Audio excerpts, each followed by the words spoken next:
दोस्तों, आप लोगों का स्वागत है पीसीएस हिंदी अकेडमी में। आज मैं आप लोगों को कक्षा 10 की एनसीईआरटी का अध्याय नंबर 4 पढ़ाऊंगा। दोस्तों, जैसा कि अध्याय का नाम है कृषि। कृषि की दृष्टि से भारत एक महत्वपूर्ण देश है। इसकी 2/3 जनसंख्या कृषि कार्यों में संलग्न है। कृषि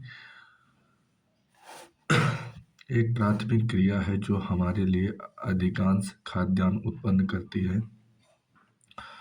खाद्यान्नों के अतिरिक्त यह विभिन्न उद्योगों के लिए कच्चा माल भी पैदा करती है। इसके अतिरिक्त कुछ उत्पादों जैसे चाय, कॉफी, मसाले इत्यादि का भी निर्यात किया जाता है। कृषि के प्रकार कृषि हमारे देश की प्राचीन आर्थिक क्रिया है। दोस्त, बताया गया कि जो कृषि है वो भारत देश की प्राचीन आर्थिक क्रिया है। पिछले हजारों वर्षों के दौरान भौतिक, पर्यावरण, प्रौद्योगिकी और सामाजिक सांस्कृतिक रीति रिवाजों के अनुसार खेती की विधियों में सार्थक परिवर्तन हुआ है। दोस्त, बताया गया है कि पहले से आज वर्तमान समय में कृषि में सार्थक परिवर्तन हुआ है। जीवन निर्वाह खेती से लेकर वाणिज्यिक खेती। दोस्त, पहले जीवन निर्वाह खेती होती है, उसके बाद वाणिज्यिक खेती तक कृषि के अनेक प्रकार हैं। वर्तमान समय में भारत में विभिन्न भागों में निम्नलिखित प्रकार की कृषि तंत्र अपनाए गए हैं। प्रारंभिक जीवन निर्वाह कृषि। दोस्त, बताया गया कि प्रारंभिक जो है जीवन निर्वाह कृषि कैसा था। इस प्रकार की कृषि भारत के कुछ भागों में अभी भी की जाती है। दोस्त, बताया गया है प्रारंभिक जो जीवन निर्वाह कृषि थी भारत के अब कुछ भागों में अभी भी की जा रही है। प्रारंभिक जीवन निर्वाह कृषि भूमि के छोटे टुकड़े पर आदिम कृषि औजारों जैसे लकड़ी के हल, टाटाओं की खुदाई, डाटाओं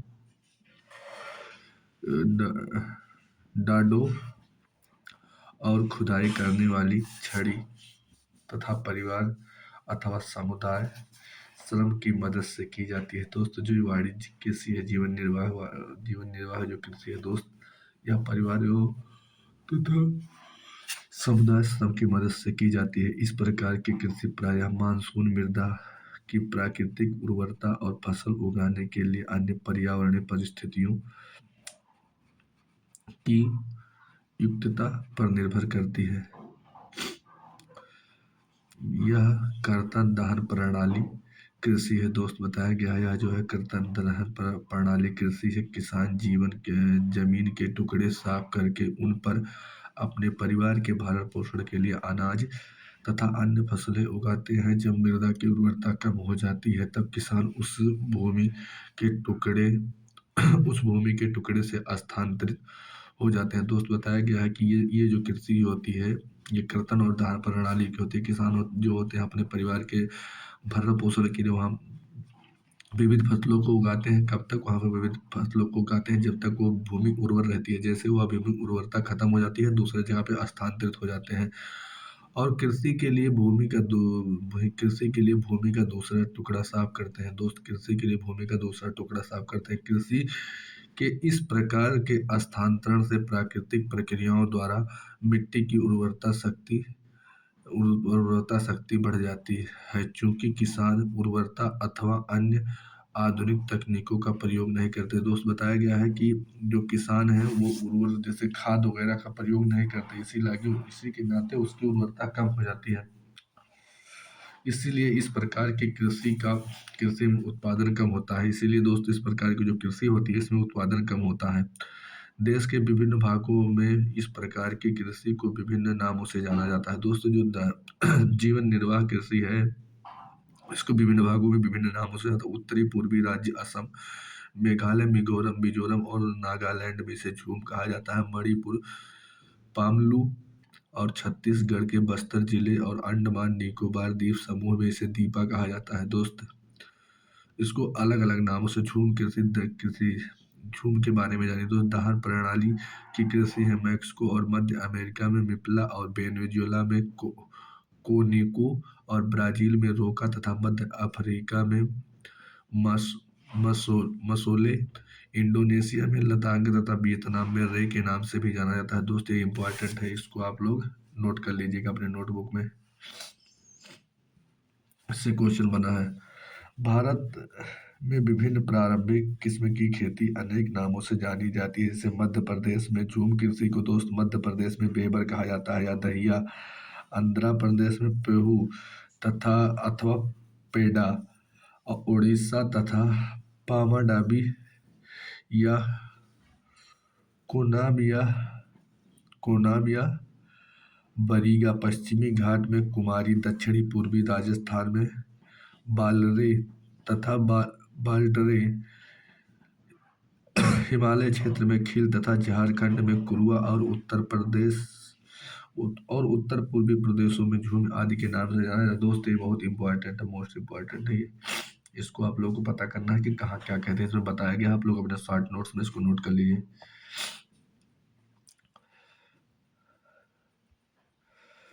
और रहा है, और किसान वैकल्पिक रोजगार न होने के कारण सीमित भूमि पर से अधिकांश पैदावार लेने की कोशिश करते हैं, अतः कृषि भूमि पर बहुत अधिक दबाव है। वाणिज्यिक कृषि के बारे में जानिए दोस्तों। आप लोगों को मैं वाणिज्यिक कृषि के बारे में बता रहा हूँ। इस प्रकार की कृषि के मुख्य लक्षण आधुनिक निवेशों जैसे आधुनिक पैदावार देने वाले चीजों, रासायनिक उर्वरकों जैसे कीटनाशकों के प्रयोग से उच्च पैदावार प्राप्त करना। दोस्तों जो वाणिज्यिक कृषि होती है, इसमें अच्छे किस्म की बीजों का भी प्रयोग होता है, उर्वरक का भी प्रयोग होता है, कीटनाशकों का भी प्रयोग होता है।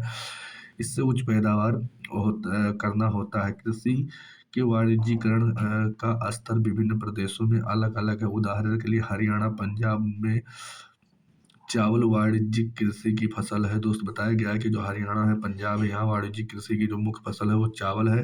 परंतु उड़ीसा में यह एक जीविका फसल है। परंतु यह उड़ीसा में जो है दोस्त, यह एक जीविका फसल है। रोपण कृषि भी एक प्रकार की वाणिज्यिक खेती होती है। दोस्तों जो रोपण कृषि होती है, एक प्रकार की वाणिज्यिक खेती होती है। इस प्रकार की खेती में लंबे चौड़े क्षेत्र में एकल फसल बोई जाती है। रोपण कृषि में जो दोस्त होता है, एकल फसल बोई जाती है। रोपण कृषि उद्योग और कृषि के बीच का एक अंतरापृष्ठ रोपण कृषि व्यापक क्षेत्र में की जाती है। जो रोपण कृषि होती है दोस्त, व्यापक क्षेत्र में की जाती है। अत्यधिक पूंजी और श्रमिकों की सहायता से की जाती है। इससे प्राप्त सारा उत्पादन उद्योग और कच्चे माल के रूप में प्रयोग किया जाता है। दोस्त जो रोपण कृषि होती है, इससे जो प्राप्त होता है सारा उत्पाद, हुआ उद्योग और कच्चे माल में के रूप में प्रयोग होता है। भारत में चाय, कॉफी, रबड़, गन्ना, केला इत्यादि प्रमुख महत्वपूर्ण रोपण फसलें। दोस्तों ये इम्पोर्टेंट है कि भारत में जो चाय है, कॉफी है, रबड़ है, गन्ना, केला इत्यादि महत्वपूर्ण रोपण फसलें हैं। असम और उत्तरी बंगाल में चाय, कर्नाटक में कॉफी मुख्य रोपण फसलों के रूप में है। दोस्तों उत्तरी बंगाल में वहाँ चाय और कर्नाटक में कॉफी रोपण फसलें ये मुख्य हैं। क्योंकि रोपण कृषि में उत्पादन बिक्री के लिए होता है। जो रोपण कृषि होती है दोस्त, इसमें जो उत्पादन किया जाता है वो बिक्री के लिए होता है। अब आप लोग जानिए गहन निर्वाह कृषि। गहन जीविका कृषि इस प्रकार की कृषि उन क्षेत्रों में की जाती है जहां भूमि दोस्त इस जो गहन जीविका कृषि होती है दोस्त, ये उन क्षेत्रों में की जाती है जहां भूमि पर जनसंख्या का दबाव अधिक होता है। जहां अधिक जनसंख्या होती है दोस्त, वहां गहन जीविका कृषि की जाती है। यह श्रम गहन खेती है जहां अधिक उत्पादन के लिए अधिक मात्रा में जैविक, रासायनिक और सिंचाई का प्रयोग किया जाता है। दोस्त गहन जीविका जो कृषि होती है, इसमें उत्पादन के लिए अधिक उर्वरक, अधिक सिंचाई और का प्रयोग किया जाता है। भूस्वामित्व में विरासत के अधिकार के कारण पीढ़ी दर पीढ़ी जोतों का आकार छोटा एवं अलाभप्रद जा रहा होता जा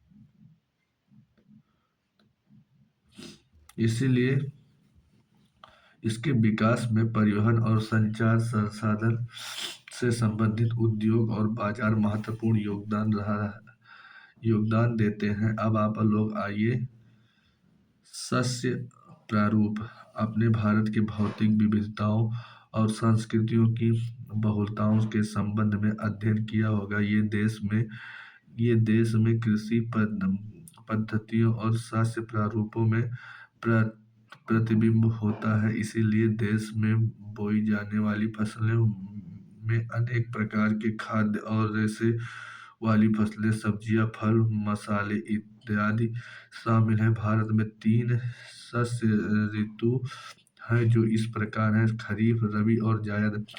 रबी की फसल शीत ऋतु अक्टूबर से दिसंबर के मध्य बोया जाता है। दोस्त ये जितना मैं आप लोगों को बता रहा हूँ, आप एक एक पॉइंट नोट करते जाइए क्योंकि ये सारे क्वेश्चन बने हुए हैं। रबी की फसल शीत ऋतु अक्टूबर से दिसंबर में बोया जाता है। ग्रीष्म ऋतु अप्रैल और जून में काटा जाता है। गेहूं, जौ, मटर, चना, सरसों मुख्य रबी फसलें हैं। यद्यपि ये फसलें देश के विस्तृत भागों में बोई जाती है, उत्तर और उत्तरी पश्चिमी राज्यों जैसे पंजाब, हरियाणा, हिमाचल प्रदेश, जम्मू कश्मीर, उत्तराखंड और उत्तर प्रदेश में गेहूं और अन्य रबी फसलों के उत्पादन के लिए महत्वपूर्ण राज्य हैं।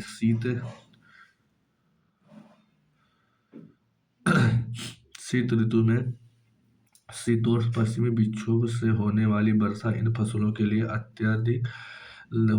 अधिक उत्पादन में सहायक होती है। जो शीत ऋतु में दोस्त जो शीतोष्ण पश्चिमी विक्षोभ के कारण जो वर्षा होती है वो रबी फसलों के उत्पादन में महत्वपूर्ण सहायक होती है। पंजाब, हरियाणा, पश्चिमी उत्तर प्रदेश और राजस्थान के कुछ भागों में हरित क्रांति की सफलता में भी उपर्युक्त रबी फसलों की वृद्धि का एक महत्वपूर्ण कारण है। दोस्त जो हरियाणा है, पंजाब और पश्चिमी उत्तर प्रदेश में जो इन फसलों का उत्पादन बढ़ा है, इसमें जो हरित क्रांति आई थी उसका भी महत्वपूर्ण योगदान है। खरीफ फसलें देश के विभिन्न भागों में मानसून के आगमन के समय बोई जाती हैं। सितंबर अक्टूबर में काट ली जाती है। इस प्रकार इस ऋतु में बोई जाने वाली मुख्य फसलें चावल, मक्का, ज्वार, बाजरा, तूर, अरहर, मूंग, उड़द, कपास, जूट, मूंगफली और सोयाबीन शामिल है। चावल की खेती मुख्य रूप से असम, पश्चिम बंगाल, उड़ीसा, आंध्र प्रदेश, तेलंगाना, तमिलनाडु, केरल, महाराष्ट्र, विशेषकर कोंकणीय तटीय क्षेत्रों में, उत्तर प्रदेश और बिहार में की जाती है। पिछले कुछ वर्षों में चावल पंजाब और हरियाणा में बोई जाने वाली महत्वपूर्ण फसल बन गई है। असम, पश्चिम बंगाल और उड़ीसा में धान की 3 फसलें होती हैं: आस, अमन, बोरो बोई जाती है। दोस्त ये इंपॉर्टेंट है, इसको आप लोग अच्छे से नोट कर लीजिएगा। रबी और खरीफ फसल ऋतुओं के बीच ग्रीष्म ऋतु में बोई जाने वाली फसल को जायद कहा जाता है। दोस्त जो ठंडी और गर्मी के बीच में जो फसलें बोई जाती गर्मी और बारिश के गर्मी के शुरुआत में और बारिश के शुरुआत से पहले जो फसलें बोई जाती है उन्हें खरीफ फसल कहते हैं। इसमें ककड़ी आते हैं, तरबूज आते हैं, खीरे आते हैं, सब्जी चारे की फसलें खेती की जाती है। गन्ने के विभिन्न फसल को तैयार होने में दोस्त बताया गया, गन्ने की फसल को तैयार होने में लगभग 1 वर्ष लगता है। मुख्य फसलें मिट्टी, जलवायु और कृषि पद्धति के अंतर के कारण देश में विभिन्न क्षेत्रों में अनेक प्रकार की खाद्य और अखाद्य फसलें उगाई जाती है। भारत में उगाई जाने वाली मुख्य फसलें चावल, गेहूं, मोटे अनाज, दालें, चाय, कॉफी, गन्ना, तिलहन, कपास और जूट इत्यादि है। चावल, गेहूं, मोटे अनाज, दालें, चाय, कॉफी, गन्ना, तिलहन, कपास, जूट इत्यादि है। चावल भारत में अधिकांश लोगों की खाद्यान्न चावल में हमारे देश में चीन के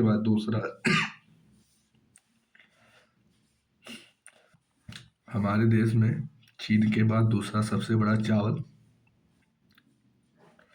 उत्पादक देश है। यह खरीफ की फसल है जिसे उगाने में उच्च तापमान, ये सब इम्पोर्टेंट है, वो तापमान 25 डिग्री सेल्सियस से ऊपर, अधिक आर्द्रता 100 सेमी से अधिक वर्षा की आवश्यकता होती है।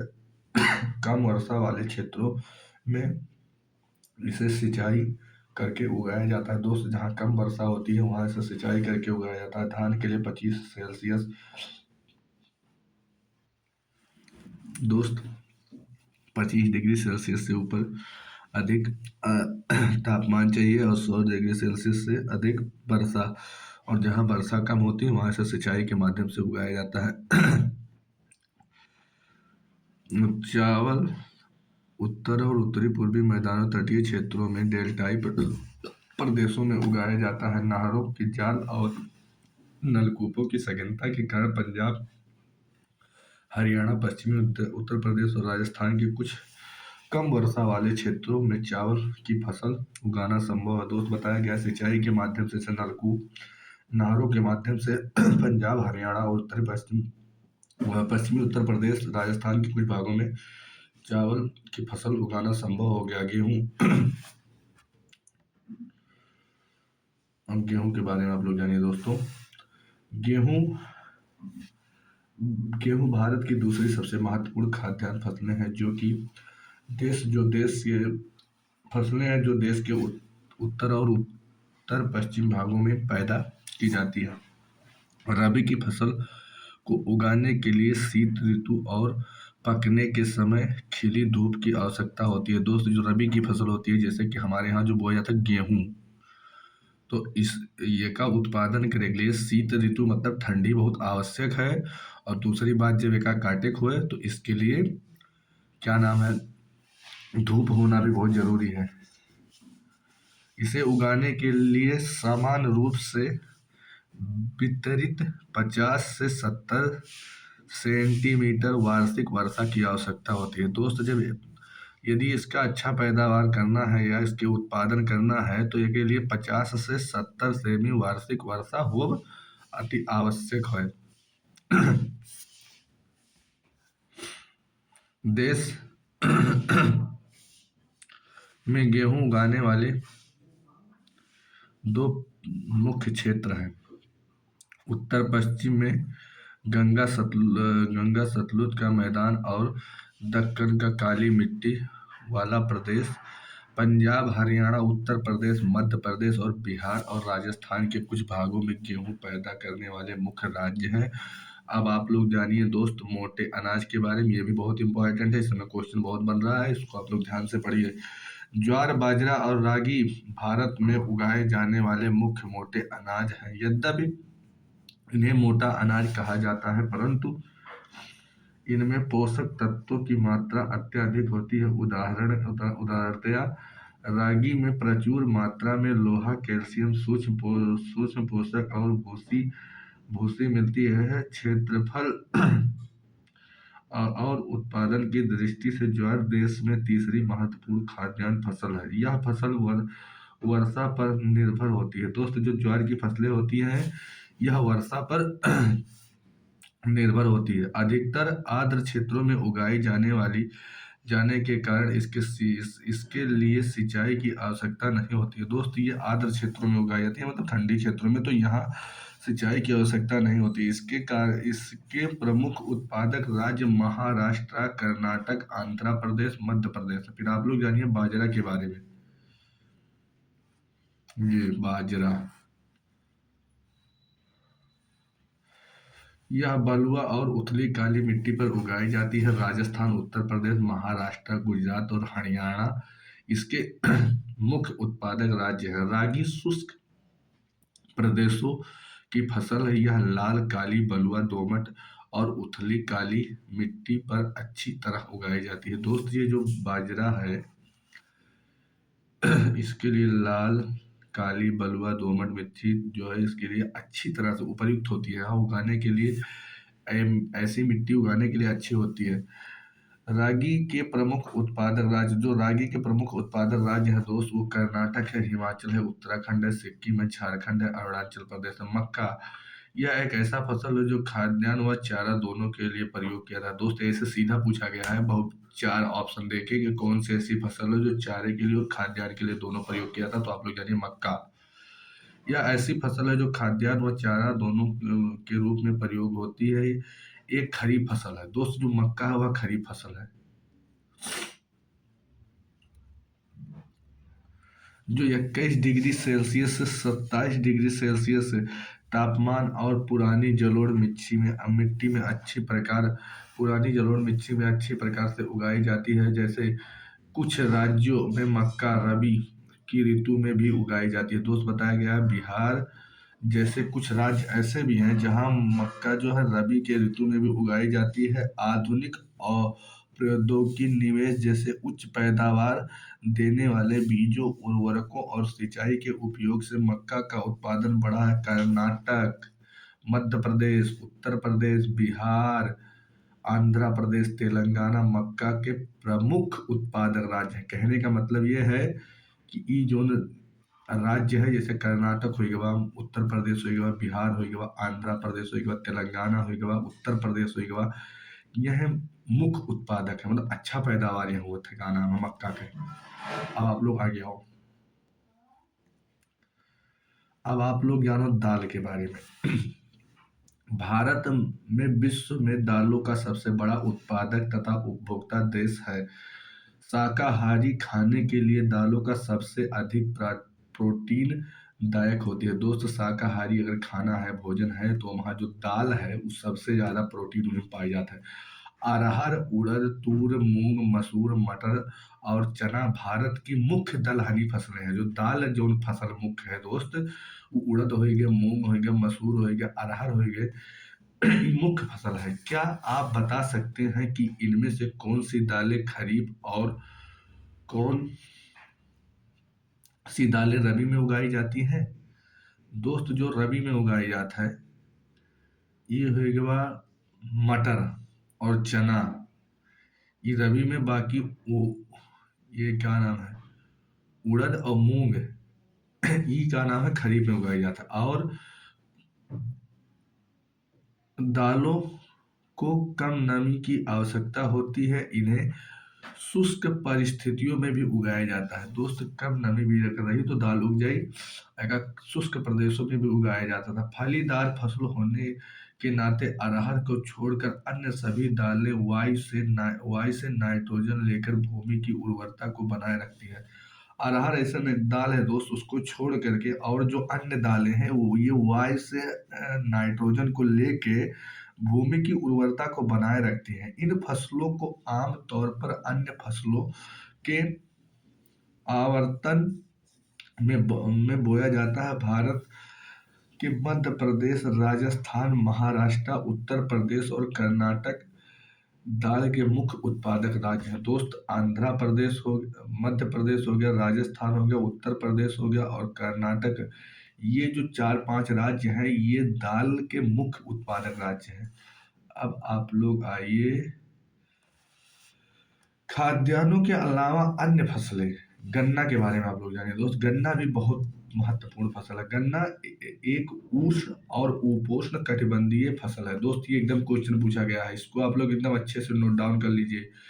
यह फसल 21 डिग्री सेल्सियस से 27 डिग्री सेल्सियस के तापमान और 75 सेमी से 100 सेमी वार्षिक वर्षा वाले उष्ण और आर्द्र जलवायु में उगाई जाती है। कम वर्षा वाले प्रदेशों में सिंचाई की आवश्यकता होती है। दोस्त जहाँ कम वर्षा होती है वहाँ सिंचाई की आवश्यकता होती है, लेकिन जहाँ 70 से 100 सेमी वर्षा होती है वहाँ पे सिंचाई की आवश्यकता नहीं होती है। अनेक मिट्टियों में उगाया जाता है तथा इसके लिए बुआई से लेकर कटाई तक काफी शारीरिक श्रम की आवश्यकता होती है। कहने का मतलब ये है दोस्त कि गन्ना लगाओ मतलब वहाँ मेहनत बहुत होती है। जब से बोए जाता है, जब से लेके जब तक काटा जाता है, तब तक वहाँ बहुत मेहनत करे पड़ता है। ब्राजील के बाद भारत गन्ने का दूसरा सबसे उत्पादक, नंबर 1 पे ब्राजील नामक देश है दोस्त, और दूसरे नंबर पर भारत। यह चीनी और गुड़ और खांडसारी और सीरी बनाने के काम आता है। दोस्त इससे गुड़ भी बनता है, चीनी भी बनता है, खांडसारी भी बनता है और सीरा बनाने के लिए भी उपयोग किया। उत्तर प्रदेश हो गया, महाराष्ट्र हो गया, कर्नाटक हो गया, तमिलनाडु हो गया, आंध्र प्रदेश हो गया, तेलंगाना हो गया, बिहार, पंजाब, हरियाणा गन्ना के मुख्य उत्पादक राज्य हैं।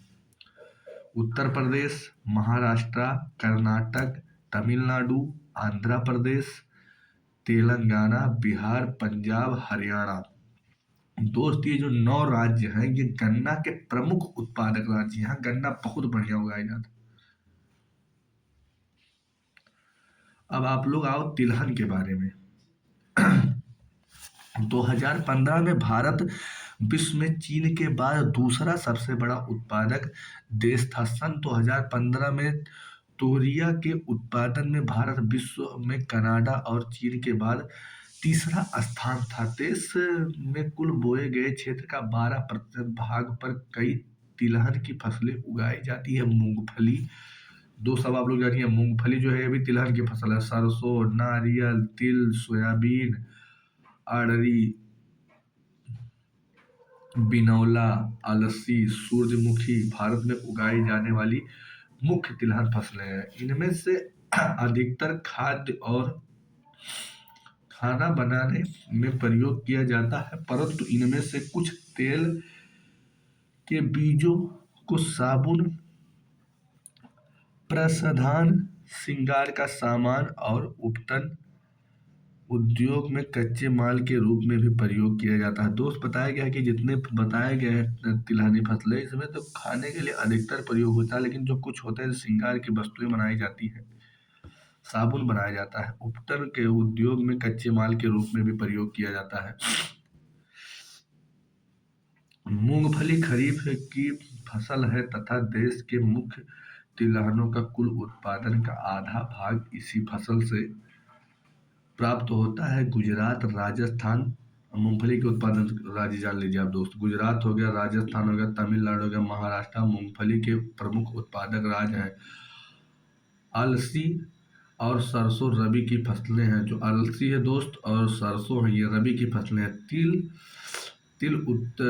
तिल उत्तरी भारत के खरीफ की फसल है और दक्षिण भारत के रबी की। दोस्त बताया जाए तो जो तिल है उत्तर भारत में, तिल उत्तर भारत में खरीफ में बोया जाता है और दक्षिण भारत में रबी के मौसम में बोया जाता है। अरहरी खरीफ और रबी दोनों फसल दोनों ही ऋतुओं में बोया जाता है। दोस्त ये इंपॉर्टेंट है, पूछा गया है, आप इस लोग अपने शॉर्ट नोट्स में इसको नोट डाउन कीजिए। अरहरी जो होता है ये खरीफ और रबी में दोनों पूछ लेगा। ऐसे स्टेटमेंट देके कि कौन सा ऐसा तिलहन फसल है जो रबी और खरीफ में दोनों बोया जाता है, तो आप लोगों को पता रहना चाहिए। अब आइए आप लोग चाय के बारे में। चाय की खेती जो है दोस्त रोपड़ कृषि है। ये का एक उदाहरण है। चाय की कृषि रोपड़ कृषि का एक उदाहरण है। यह महत्वपूर्ण पेय पदार्थ है। चाय के बिना तो एक को घर नहीं, जहाँ की चाय ना बना तो घर घर चाय पीते हैं लोग चाय पीते हैं, व्यक्ति व्यक्ति चाय पीते हैं। जिसे शुरुआत में अंग्रेज भारत में लाए थे। चाय लाने वाले अंग्रेज हुए।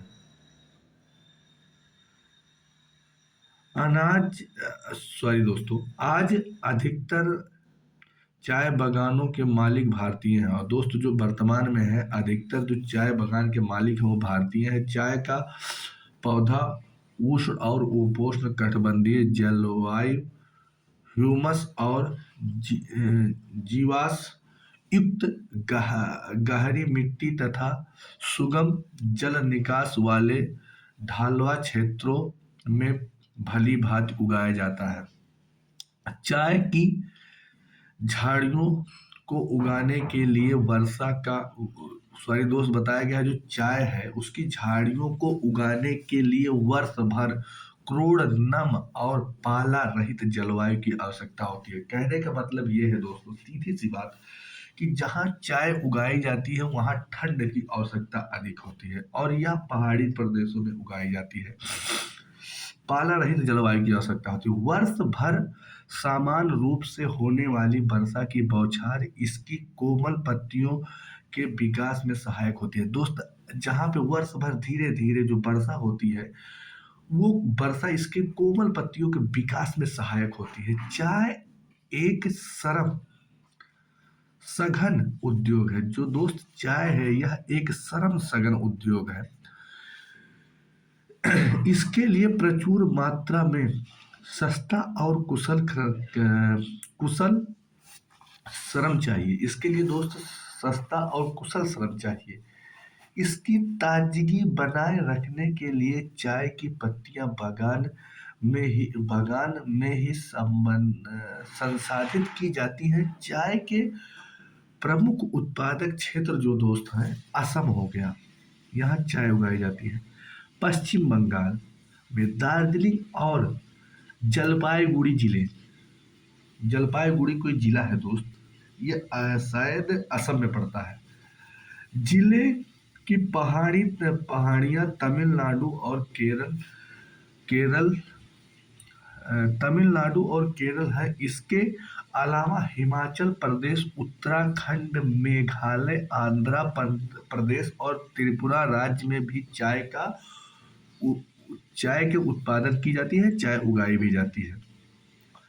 सन 2015 में भारत विश्व में चीन के बाद दूसरा सबसे बड़ा चाय उत्पादक था। अब आप लोग आ जाइए कॉफी के बारे में। होता है चाय लगेगी कॉफी, तो अब कॉफी के बारे में आइए। कॉफी, एक मिनट दोस्तों, अब आप लोग आ जाइए कॉफी के बारे में। भारतीय कॉफी अपने गुणवत्ता के लिए विश्व विख्यात है दोस्त। जो यहाँ की भारत की जो कॉफी है, उसकी गुणवत्ता इतनी अच्छी है कि विश्व में विख्यात है। हमारे देश में अरेबिका किस्म की कॉफी पैदा की जाती है जो आरंभ में यमन से लाई गई थी। जो अरेबिका किस्म की दोस्त जो कॉफी पैदा की जाती है भारत में, ये आरंभ में, शुरुआत में जाना हो, यमन से लाई रहा। इस किस्म की कॉफी की विश्व भर में अधिक मांग है। इसकी कृषि की शुरुआत बाबा बदून की पहाड़ी से हुई थी दोस्त। जो इसकी कृषि है, बाबा बदून की पहाड़ी से हुई थी। आज भी इसकी खेती नीलगिरी की पहाड़ियों के आसपास कर्नाटक, केरल और तमिलनाडु में की जाती है। बागानी फसलें, आप दोस्तों आप लोग जानिए बागवानी फसलें। सन 2015 में भारत का विश्व में फसलों और सब्जियों के उत्पादन में चीन के बाद दूसरा स्थान था। भारत उष्ण और शीतोष्ण कटिबंधीय दोनों ही प्रकार के फसलों का उत्पादन है। भारतीय फसलों जिनमें महाराष्ट्र, दोस्त बताया गया है कि जो भारतीय फसलें हैं जिनमें महाराष्ट्र, आंध्र प्रदेश, तेलंगाना, उत्तर प्रदेश, पश्चिम बंगाल के आम, नागपुर और चेरापूंजी, मेघालय के संतरे, केरल, मिजोरम, महाराष्ट्र और तमिलनाडु के केले, उत्तर प्रदेश और बिहार के लीची और मेघालय के अनानास, आंध्र प्रदेश और तेलंगाना और महाराष्ट्र के अंगूर, हिमाचल प्रदेश और जम्मू कश्मीर के सेब, नाशपाती, खुबानी और अखरोट की विश्व भर में बहुत मांग है दोस्त। बताया गया है, जैसा कि मैं आप लोगों को बताया हूँ, आप लोग अच्छे से एक बार फिर ध्यान से दीजिए और नोट कीजिए। महाराष्ट्र, तेलंगाना, उत्तर प्रदेश, पश्चिम बंगाल के जो है आम, नागपुर और चेरापूंजी मेघालय के संतरे, केरल, मिजोरम, महाराष्ट्र और तमिलनाडु के केले, उत्तर प्रदेश और बिहार के लीची, मेघालय के अनानास, आंध्र प्रदेश, तेलंगाना और महाराष्ट्र के अंगूर, हिमाचल प्रदेश, जम्मू और कश्मीर के सेब हो गए, नाशपाती हो गए और खुबानी हो गए, अखरोट विश्व भर में बहुत मांग है। अब आइए आप लोग, ये बागानी फसल के अंतर्गत आते हैं। भारत का मटर, फूल गोभी, प्याज, बंद गोभी, टमाटर, बैंगन और आलू उत्पादन में प्रमुख स्थान है। अखाद्य फसलें, रबड़, भूमध्य रेखीय क्षेत्र, जो अब दोस्त अभी तक तो खाद्य के फसलों के बारे में बता रहे थे, अब अखाद्य फसलों के बारे में आप लोग जानिए।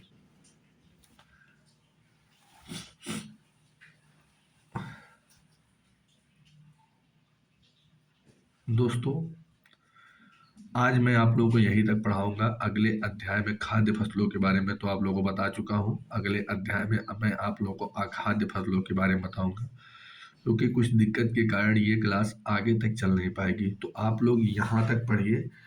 अब मैं खाद्य फसलों के बारे में आप लोग को बता चुका हूँ। कल मैं यहीं से पुनः स्टार्ट करूँगा अखाद्य फसलों के बारे में। मिलते हैं नेक्स्ट क्लास में, तब तक के लिए नमस्कार, बाय बाय, टेक केयर। आप लोग अच्छे से पढ़ाई कीजिए।